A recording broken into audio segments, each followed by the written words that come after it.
Yap, shalom. Selamat berjumpa kembali untuk sobat-sobat milenial di kelas Biblika A dan Biblika B semester 5. Dan senang sekali bisa berjumpa dengan teman-teman kembali di mata kuliah homiletika. Dan kali ini pembahasan kita adalah tentang mengapa kita perlu berkhotbah. Apa sebenarnya fungsi dari khotbah?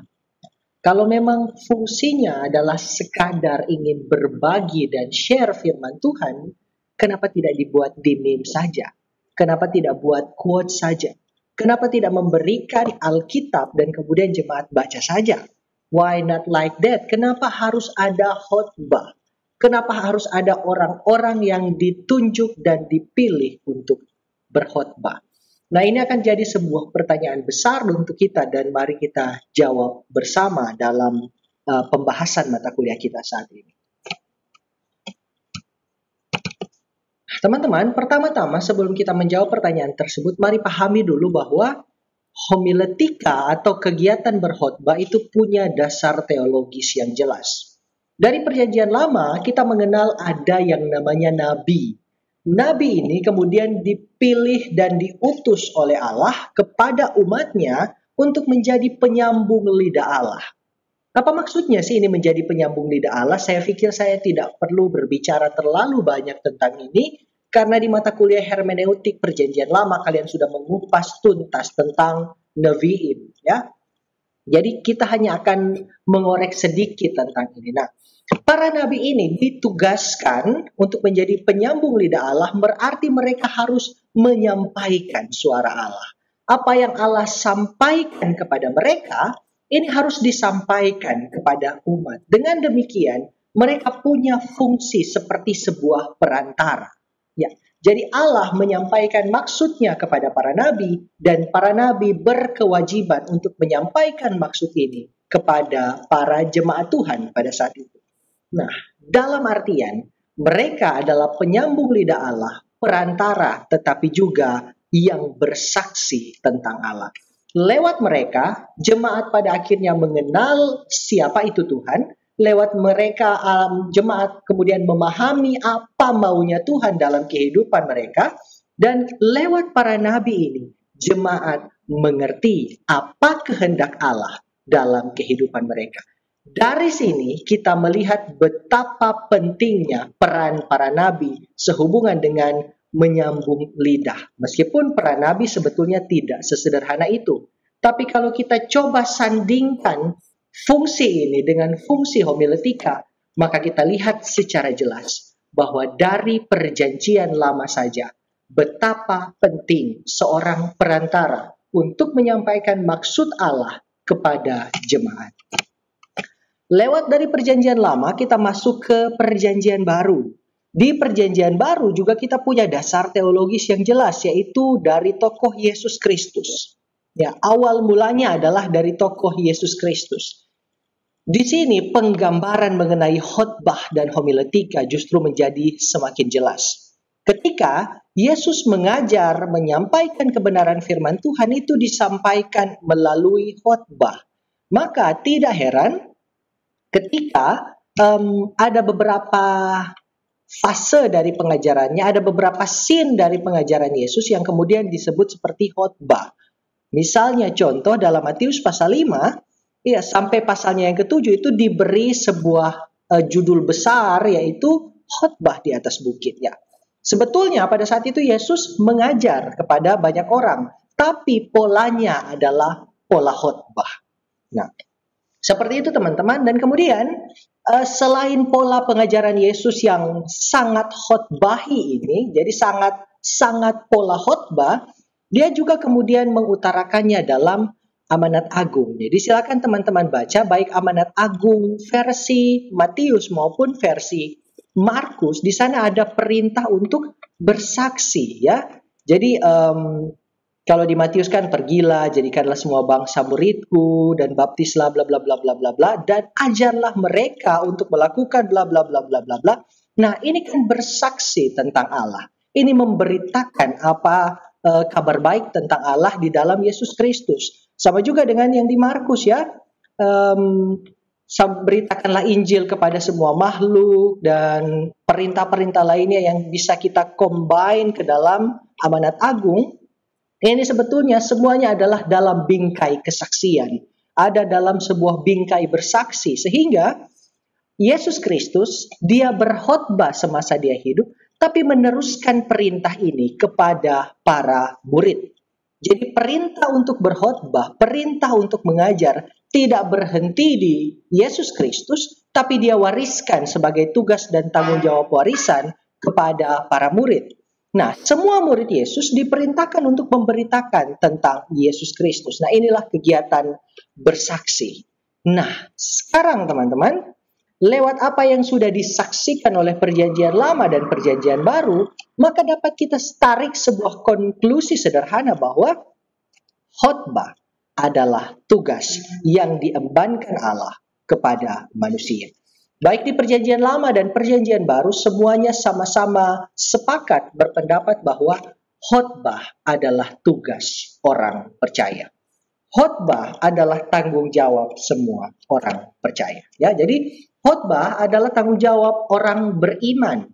Nah, sekarang siapa yang cuma belajar teologi, yang belajar khotbah cuma orang-orang teologi, dan kenapa khotbah ini tidak pernah diajarkan di jemaat-jemaat? Nah, mahasiswa teologi, baik itu calon pendeta, calon penatua, calon camas, calon diaken, calon teolog, ya, di dalamnya ada dosen dan sebagainya, itu dibekali secara khusus, secara akademik, teori dan latihan praktik mengenai homiletika atau kegiatan berkhotbah.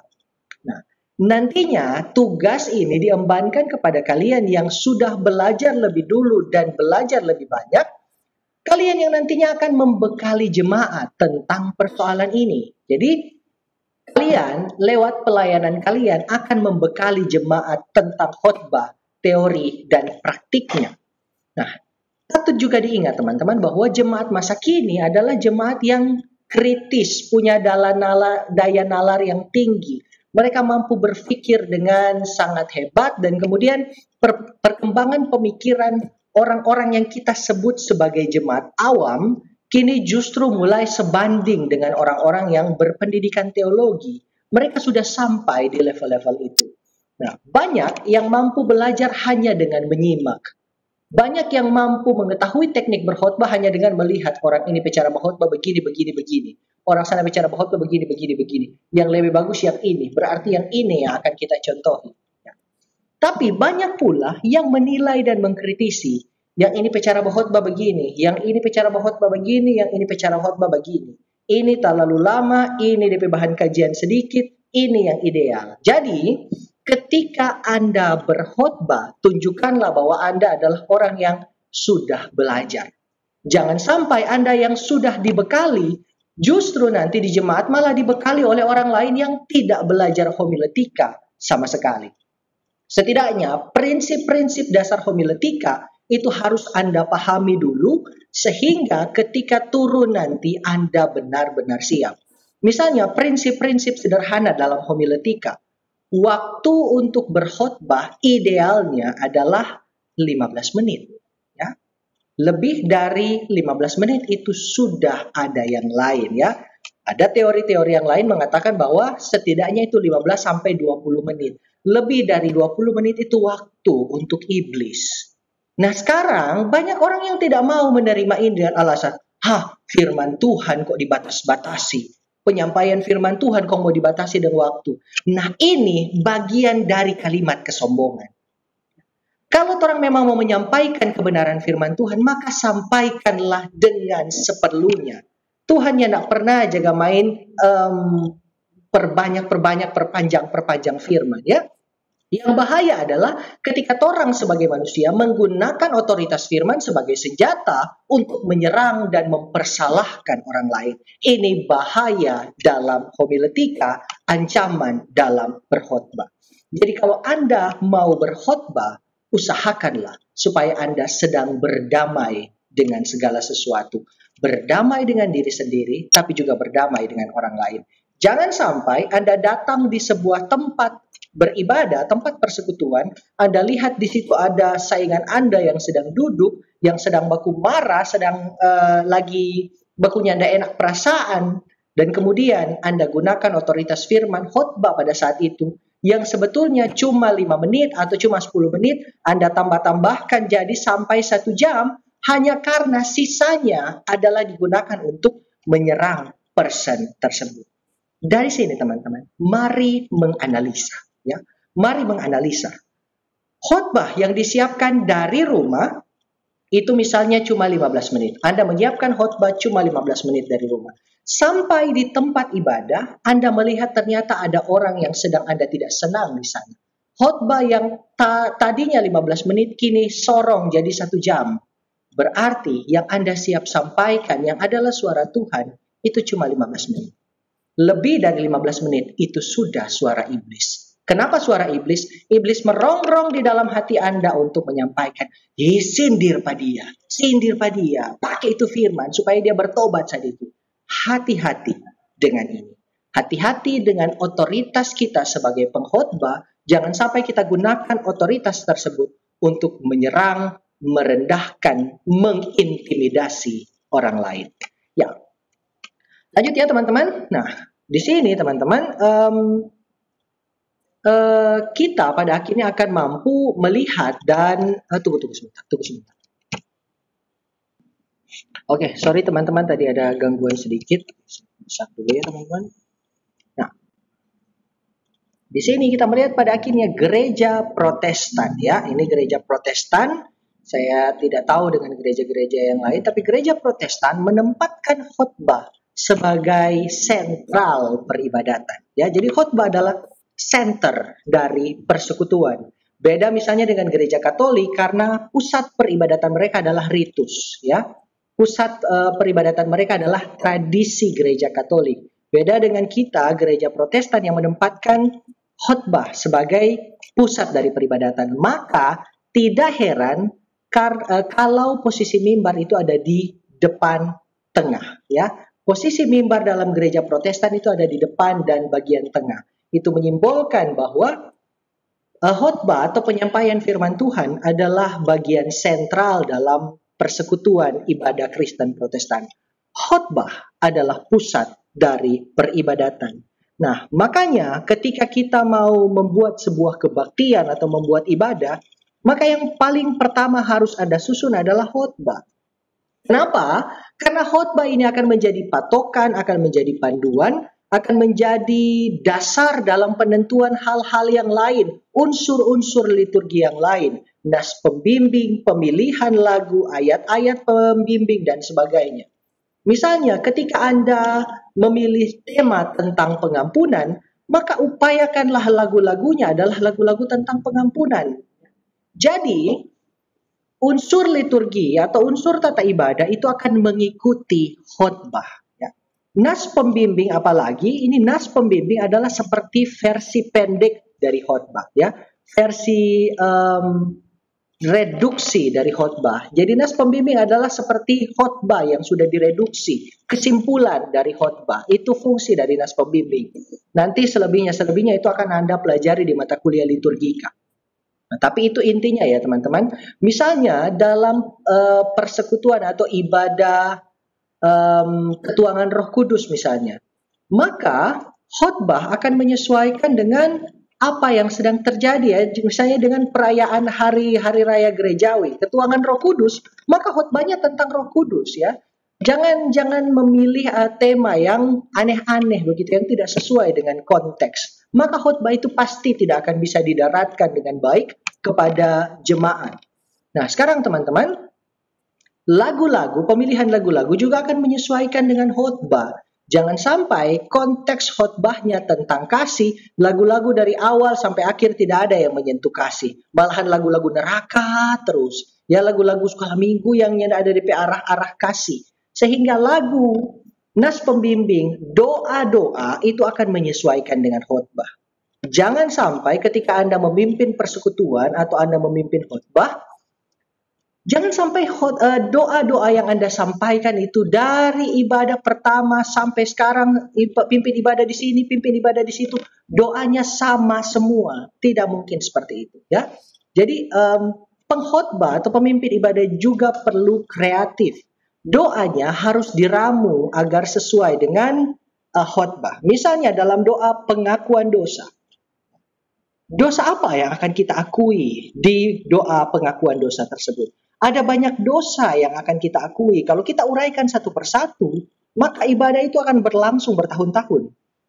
Maka doa pengakuan dosa akan kita batasi berdasarkan khotbah.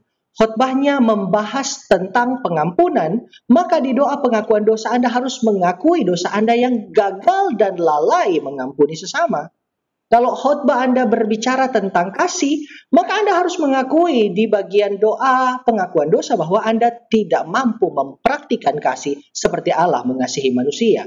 Kalau Anda dalam khotbah Anda berbicara tentang kekudusan, maka Anda harus juga mengakui dalam pengakuan dosa bahwa seringkali manusia luput dari hidup kudus dan terjerumus dalam pola kehidupan yang tidak kudus. Seperti itu ya teman-teman. Sehingga ini pesan penting juga bahwa memang betul ketika kita akan menyusun khotbah, kita akan sangat memerlukan Alkitab. Alkitab akan sangat menjadi dasar penting bagi kita dalam penyusunan khotbah. Tapi sebetulnya dalam menyusun khotbah Alkitab tidak cukup. Kenapa tidak cukup? Kita memerlukan bahan-bahan kajian lain untuk menyempurnakan dan melengkapi Alkitab.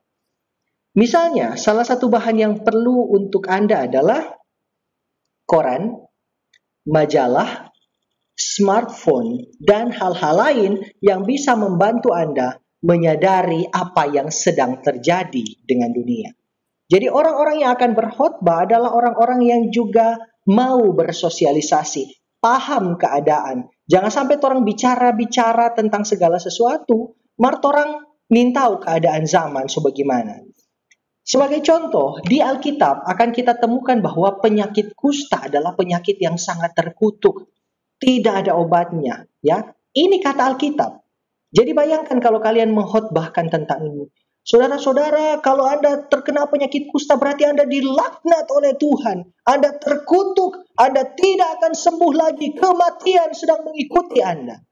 Padahal sekarang obat untuk kusta sudah ditemukan, ya. Jadi kita perlu menyadari konteks kekinian, kita perlu bersahabat dengan konteks sehingga dari konteks ini, dari masalah yang sedang terjadi, kita bisa menarik sebuah pembelajaran yang akan kita bahasakan melalui khotbah, dan inilah kebenaran firman Tuhan. Sehingga menyusun khotbah selalu saya katakan tidak semudah membalik telapak tangan. Tapi tetaplah berusaha dengan meminta kasih dan kebaikan Tuhan. Teman-teman akan selalu dimampukan. Sekian untuk pertemuan hari ini. Tuhan Yesus memberkati kita senantiasa. Shalom teman-teman milenial Immanuel.